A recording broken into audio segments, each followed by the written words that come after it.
Welcome to Incognito Islamic Productions. There are two results of this kind of modernist bias that we should just keep note of. One is anti-traditionalism.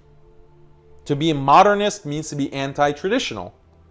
Why? Because tradition holds you back. Tradition holds you back.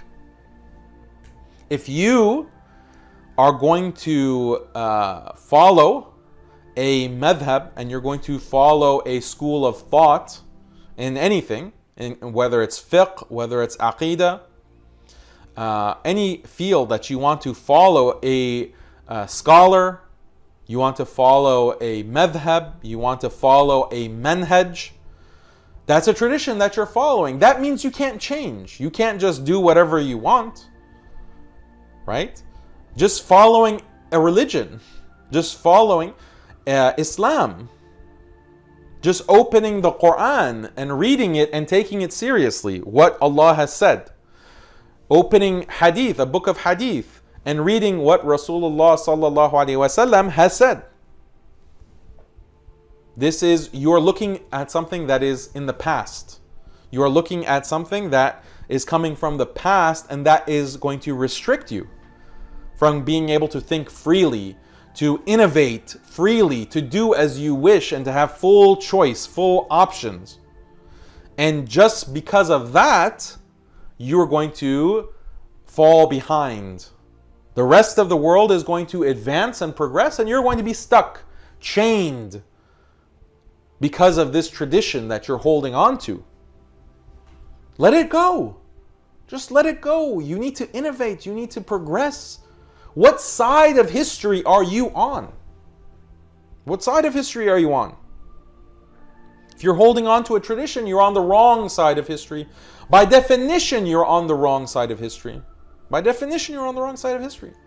So you have to let go of these traditions. So modernism is anti-traditional.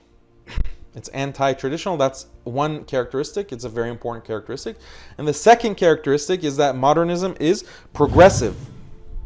It's progressive. What does this mean? Is that what we just described. People today are more rational and they're more moral.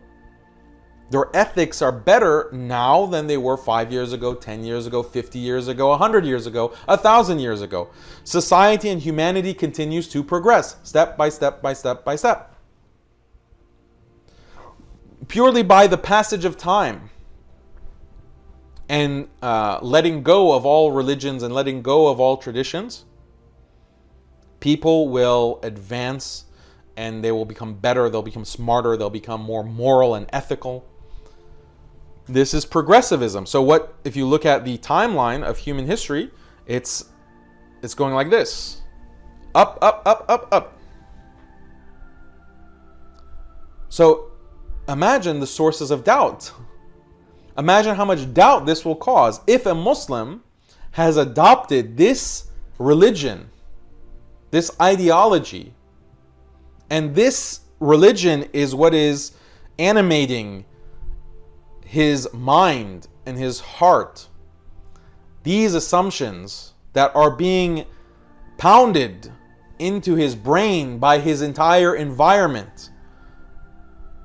If modernism is what is in his brain, then of course he's going to have doubts. Of course he's going to have problems with what Islam has to say about women's rights, what Islam has to say about governance, what Islam has to say about riba and the economy, what Islam has to say about family life, what Islam has to say about the rights and duties of the wife versus the rights and duties of the husband versus the rights and duties of children. Of course they're going to have a lot of doubt about LGBT. Of course they're going to have a lot of doubt about all of these different areas where there's a clash between what is considered correct, rational and moral today, which is seen as the peak of rationality and the morality at the cusp of history. There's going to be conflict between that and Islam, of course. And that conflict is what is causing doubts. This is the source of doubts, modern doubts. So that is just a very quick overview of modernism and the modern sources of doubt.